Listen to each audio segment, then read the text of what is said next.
Buletin Didik 13 November bersama saya Midi Saleh. Assalamualaikum dan salam sejahtera. Kementerian Pendidikan KPM menyambut baik inisiatif Farm Fresh Berhad mewujudkan tabung didik kasih anak yatim Farm Fresh. Menurut Menteri Kanan Pendidikan Datuk Dr. Razzie Jidin, usaha murni itu membantu memastikan nasib dan kebajikan anak-anak yatim yang kehilangan ibu bapa, terutama disebabkan COVID-19 terbela. Tegas Dr. Razzie, usaha itu menjadi platform bagi mengumpul dana dan kemudian akan disalurkan kepada Yayasan Didik Negara YDN untuk membantu anak-anak yatim yang memerlukan. Justru beliau berharap lebih banyak syarikat korporat dan orang perseorangan turut bersama-sama menghulurkan sumbangan kepada YDN. Beliau berkata demikian sempena pelancaran tabung didik kasih anak yatim Farm Fresh di Ladang 16 Universiti Putra Malaysia UPM malam semalam. Hadir sama Pengarah Urusan Farm Fresh Berhad, Loy Tuan E, Ketua Setiausaha Kementerian Pendidikan, merangkap pengerusi Yayasan Didik Negara, Datuk Yusran Shah Muhammad Yusof dan Timbalan Naib Chancellor Universiti Putra Malaysia, Profesor Dr. Nazamid Saari. Pengeluar produk tenusu terbesar Malaysia, Farm Fresh, melancarkan tabung itu bertujuan mengumpul dana bagi membantu pendidikan kanak-kanak yang kehilangan ibu bapa disebabkan COVID-19. 79.3% atau lebih 2.4 juta individu bagi populasi remaja berusia 12 hingga 17 tahun telah lengkap menerima suntikan vaksin COVID-19 setakat semalam. Manakala bagi populasi dewasa, 95.2% atau lebih 22.2 juta orang telah lengkap divaksinasi. Mengikut laman sesawang COVID Now, 114,704 dos suntikan vaksin diberikan semalam. Suntikan membabitkan dos lengkap, dos pertama dan juga dos penggalak. Ini menjadikan jumlah pemberian vaksin bagi program imunisasi COVID-19 kebangsaan meningkat kepada 51,077,813 individu. Manakala bagi jumlah dos penggalak pula mencecah 900,201 orang.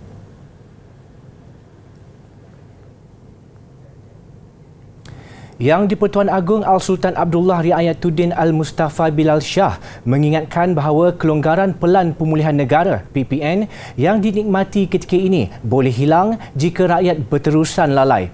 Baginda bertitah agar semua pihak mengambil ikhtibar daripada pelbagai ujian sebelum ini selain terus memainkan peranan sehingga negara bebas sepenuhnya daripada COVID-19.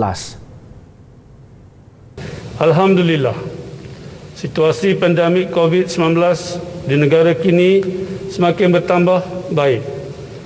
Negara telah mula berangsur meniti ke fasa terakhir Pelan Pemulihan Negara yang telah memberi pelbagai kelonggaran pada rakyat beta. Namun demikian, kelonggaran yang dikecapi oleh rakyat ini boleh hilang sekali lagi jika sekiranya rakyat beta tidak mensyukuri nikmat kurniaan Allah SWT ini. Dengan berterusan lalai Al-Sultan Abdullah bertitah pada istiadat sambutan ulang tahun Hari Keputeraan Rasmi Seri Paduka Baginda Yang di-Pertuan Agong tahun 2021 di Istana Negara siang tadi. Baginda turut menasihati rakyat agar terus bersabar, menjaga kesihatan diri dan mematuhi peraturan yang ditetapkan kerajaan dalam usaha mengekang penularan pandemik itu. Mengenai sambutan hari ini, Seri Paduka bertitah ia dirancang untuk berlangsung pada Julai namun tidak dapat dilaksanakan berikutan keadaan pandemik COVID-19 yang belum reda. Pada istiadat itu, 44 individu menerima darjah kebesaran, bintang dan pingat persekutuan hari ini sempena Hari Keputeraan Rasmi Yang di-Pertuan Agong yang disambut 7 Jun lalu. Turut berangkat Raja Permaisuri Agong Tunku Azizah Aminah Maimunah Iskandariah. Agar kita sama-sama berdoa semoga paduka bagi.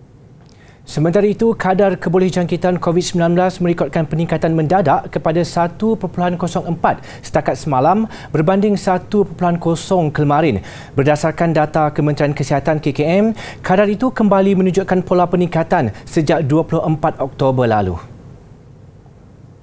Berkongsi kebimbangan itu, Menteri Kesihatan Khairy Jamaluddin dalam ciapan di akaun Twitternya menggesa orang ramai untuk terus memakai pelitup muka dan elak kawasan yang sesak. Tambah beliau, warga emas khususnya perlu mendapatkan suntikan penggalak mengikut penjadualan yang diberikan. Selain itu, orang ramai turut dinasihatkan meningkatkan penilaian kendiri COVID-19 dengan pelaksanaan TRIS, iaitu uji, lapor, pengasingan, maklumkan dan dapatkan. Dalam perkembangan berkaitan, PDRM akan menggerakkan semua pasukan pemantauan pematuhan SOP Pelan Pemulihan Negara susulan situasi terbaharu ini. Setakat ini, pihak berkuasa masih menggunakan pendekatan nasihat dan amaran berbanding kompaun terhadap individu melanggar SOP di tempat awam. Bagaimanapun, pihak polis akan mengeluarkan kompaun serta-merta kepada mereka yang mengulangi kesalahan dan masih berdegil dengan arahan penguatkuasa.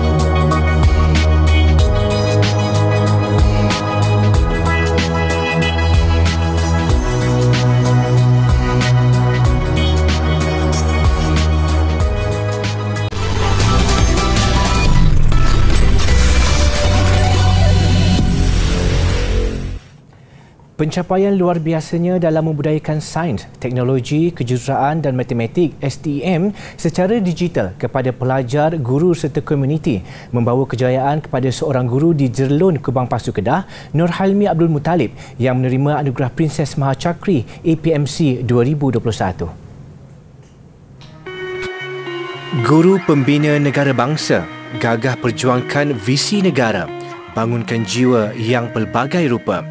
Bait-bait lirik lagu guru pembina negara bangsa ini sudah cukup menggambarkan tanggungjawab dan tugas berat yang digalas Cikgu Nurhailmi dan rakan-rakan seangkatan dengannya. Namun ia tetap dilaksanakan dengan jayanya oleh mereka demi kejayaan anak bangsa. Dilahirkan di Simpang 4 Perlis, Cikgu Nurhailmi, 40 tahun, terpilih menerima anugerah Princess Mahachakri 2021 selepas menunjukkan pencapaian istimewa dalam bidang perguruan. Beliau membawa pulang pingat, piala, sijil dan wang tunai RM41,535. Anugerah berkenaan sepatutnya diterima beliau di Istana Raja di Bangkok, Thailand, namun ia terpaksa dilangsungkan secara dalam talian berikutan pandemik COVID-19. Cikgu Nurhailmi dipilih oleh Kementerian Pendidikan KPM untuk menerima anugerah ini selepas menghantar pencalonan pada tahun lalu. Setiap negeri perlu menghantar 2 calon guru dan akhirnya nama beliau disenarai pendek sebagai 5 calon terbaik. Selepas itu, beliau perlu melalui sesi dokumentasi, pembentangan dan proses temuduga dan lawatan pegawai KPM ke sekolah sebelum dipilih kementerian untuk menjadi wakil negara menerima anugerah ini yang diberikan oleh Yayasan Princess Mahachakri kepada guru-guru ASEAN dan Timor Leste. Sebenarnya pendekatan bila saya mengajar pelajar ni, saya suka pelajar saya buat aktiviti hands on, sebab saya percaya kalau dengan buat aktiviti hands on ni dia akan mind on jugalah. Jadi saya sentiasa terapkan pembelajaran yang orang kata apa, pelajar buat eksperimen, pelajar pergi buat eksplorasi dan juga kadang-kadang kita orang pergi siap buat kajian lapangan. Cikgu Nurhailmi dipilih sebagai ikon guru sains, teknologi, kejuruteraan dan matematik STEM Malaysia 2017 dan turut dinobatkan sebagai Malaysia Best Science Teacher oleh South Asian Minister Education Organisation bagi anugerah Ki Hajar Dewantara 2018 di Bali, Indonesia. Beliau juga adalah guru pertama di Malaysia yang mengikuti latihan High School Teacher Program 2019 di Pusat Penyelidikan Nuklear Eropah CERN di Geneva, Switzerland.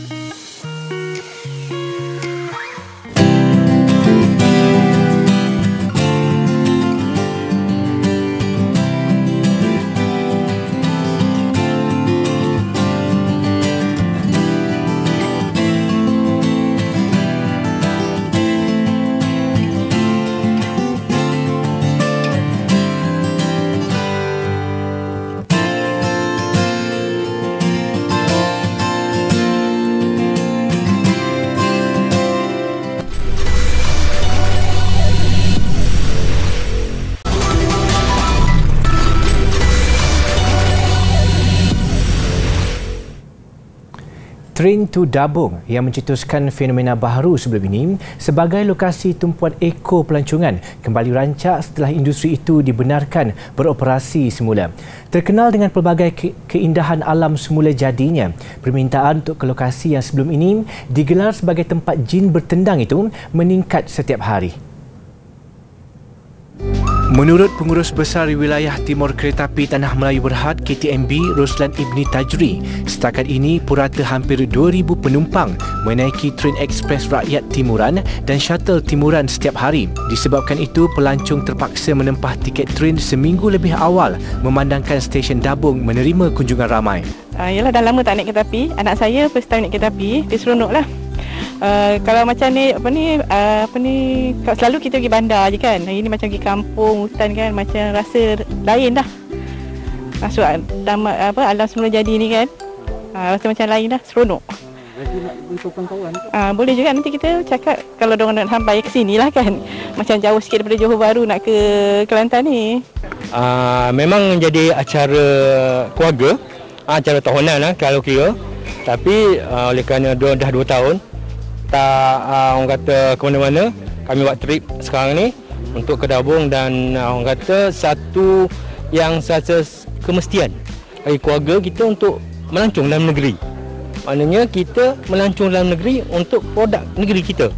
Kita sambil-sambil kita promosikan apa yang ada di dalam negeri kita. Yang tu kita dah ada gua ikan. Lepas tu Gunung Stong yang specialnya dengan mi udang. Yang orang tengoklah dengan Facebook apa semua, kita tengok mi udang tu special sangat. Itu yang antara-antaranya lah. Selain itu pengalaman naik kereta api. Kereta api dah lama tak naik dan ada yang tak pernah naik pun. Walaupun dah orang kata dah season, dah lama tapi tak pernah naik. Dengan keadaan sekarang ni, yang kereta api kita sekarang ni dah orang kata dah canggih. Penduduk tempatan pula tidak menyangka train yang pernah diberi gelaran Ghost Train ini kini menjadi pilihan masyarakat merasai sendiri pengalaman dan menerokai keindahan alam semula jadi sepanjang perjalanan sebelum sampai ke stesen kereta api Dabung. Satu perjalanan yang sangat menarik. Bermula dengan pukul 3 pagi, kita nak turun rumah, naik kereta api pukul 4. Suasana masa tu sangat gelap. Bila sampai beberapa destinasi tu makin cerah, dan subuh dalam coach kereta api. Dan bila sampai ke Dabung, pemandangan sangat indah. Hutan hijau, kabus. Dan this is pengalaman yang sukar dilepaskanlah untuk pelancong-pelancong tempatan dan luar negara. Boleh menikmati alam semula jadi yang sangat indah ciptaan Allah. Antara yang mencuri tumpuan, keunikan Gua Ikan, Gua Keris, air terjun Jelawang dan Gunung Stong. Untuk perkhidmatan yang untuk train di Pantai Timur ni, kita ada 10 perkhidmatan shuttle Timuran yang buat perjalanan dari sektor Tumpat ke Kuala Lipis dan balik Tumpat lah. Di samping tu kita ada 2 perkhidmatan ekspres rakyat Timuran yang buat perjalanan di antara Tumpat, JB Central dan balik Tumpat lah. Kaki tangan yang kita sediakan memang mencukupilah untuk kita melaksanakan perkhidmatan kita. So dengan keadaan penumpang yang ramai yang masa sekarang, kita dapat atasi ataupun handle lah dengan baik.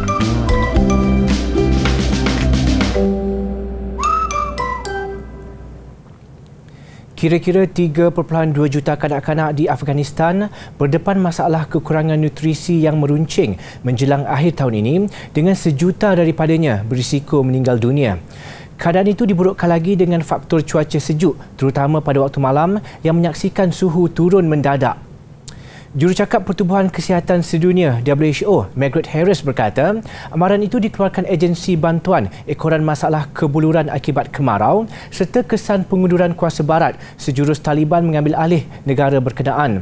Sektor kesihatan juga menerima kesan yang teruk dengan ramai petugas kesihatan terpaksa meninggalkan pekerjaan mereka kerana tidak dibayar gaji. Justru beliau menggesa agar dunia tidak meminggirkan Afghanistan. Sukan.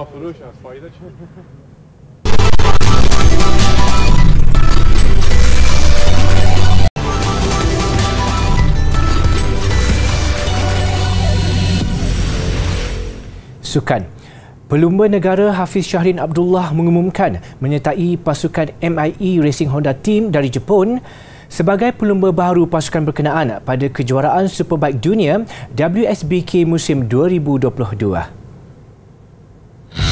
Menerusi satu kenyataan rasmi lewat malam tadi, MIE Racing Honda Team mengumumkan Hafiz Shahrin sebagai pelumba baru pasukan itu bagi musim 2022. Prinsipal pasukan Midori Moriwaki berkata, pihaknya sudah lama mengikuti perkembangan Hafiz sejak pelumba itu mula menyertai Moto2 atas tiket wildcard pada 2011. Tambah Midori, Hafiz merupakan salah seorang pelumba terbaik di rantau Asia dan penyertaannya sangat bermakna kepada pasukan MIE Racing Honda pada WSBK tahun depan. Difahamkan pasukan dari Jepun itu menandatangani Hafiz selama setahun. Okey, first saya nak ucapkan terima kasih kepada Midori Moriwaki-san kerana datang daripada Japan dan untuk temu saya di Valencia. Perbuatan terakhir saya di World Championship as a Moto2 rider, and saya akan race di World Superbike pada tahun 2022 dengan Honda Racing. So saya harap saya dapat buat baik. Hafiz dan rakan sepasukannya Leandro Mercado akan menggunakan jentera Honda CBR 1000 RRR tahun depan. Untuk rekod, Mercado muncul satu-satunya pelumba MIE Racing Honda Team musim ini dan menamatkan saingan di kedudukan ke-21 keseluruhan dengan 26 mata. Persatuan Badminton Malaysia BAM akan cuba memperbaiki situasi yang dialami pemain kebangsaan selepas berterusan bertanding dalam tempoh singkat hingga mampu menjejaskan prestasi mereka. Badan induk itu tetap berharap wakil negara masih mampu menyerlah apabila 3 lagi saingan secara berturut-turut dijadual di Indonesia selepas ini, dimulakan dengan Indonesia Masters, Terbuka Indonesia dan Jelajah Dunia Akhir BWF. Pemain negara yang menyertai banyak pertandingan secara berturut-turut kebelakangan ini dikuatiri menjejaskan keadaan mereka. Paling dilihat terkesan ialah Li Zijia apabila mengalami kecederaan belakang di perlawanan akhir di Jerman hingga terpaksa menarik diri dan bergelar naib juara minggu lalu. However, we understand that the situation of our players are still good. They are all very much motivated to go through this Indonesian 3 tournaments back to back, and again these are ways to improve the handling of our senior team. Persatuan Badminton Malaysia BAM sudah memaklumkan dalam mesyuarat ahli majlis hari ini perkembangan prestasi semasa pemain kebangsaan di sepanjang 5 pertandingan terakhir, iaitu Piala Sudirman, Thomas dan Uber, Terbuka Denmark, Perancis serta Jerman. Pelantikan reaksi menaiki selaku penolong pengarah kejurulatihan pula diharap mampu memantapkan bahagian beregu negara, khususnya pemain muda, dibantu Wong Chun Han sebagai ketua. Pengunduran penaung Datuk Seri Dr. Wan Azizah Wan Ismail juga sudah diisi dengan persetujuan Datin Sri Muhaini Zainal Abidin yang merupakan isteri Perdana Menteri Datuk Seri Ismail Sabri Yaakob untuk menerima pelantikan sebagai penaung baharu. Dalam pada itu, siang tadi berlangsungnya Konvensyen Industri Sukan 2021 yang julung kali diadakan. Dirasmikan Timbalan Menteri Datuk Seri T. Lian Ke, ia sebagai hala tuju baharu menjana pendapatan negara bagi jangka masa panjang. Usaha itu kini di peringkat dapatan maklumat yang dikumpul Sekretariat Industri Sukan SIS yang mula ditubuhkan pada April tahun lalu. Ia menekankan 2 objektif utama, iaitu menyediakan hala tuju industri sukan serta membangunkan akaun atlet sukan. We have to create awareness mindset change that in future sports industry is a career, and it is not only about health, taking care of health or leisure, but it is going to be a career, and it is how we manage, how the government facilitate, how we train and then we groom and we change the ecosystem to be more industry based and friendly. KBS kini di fasa menggubal dasar dan pelan tindakan industri sukan negara yang akan dibentangkan tahun depan. Gelagat sepasang beruang kutub bermain di habitat baru mereka di Zoo Oregon, Portland, Amerika Syarikat mengakhiri buletin didik. Saya Midi Saleh, salam hormat. InsyaAllah kita jumpa lagi.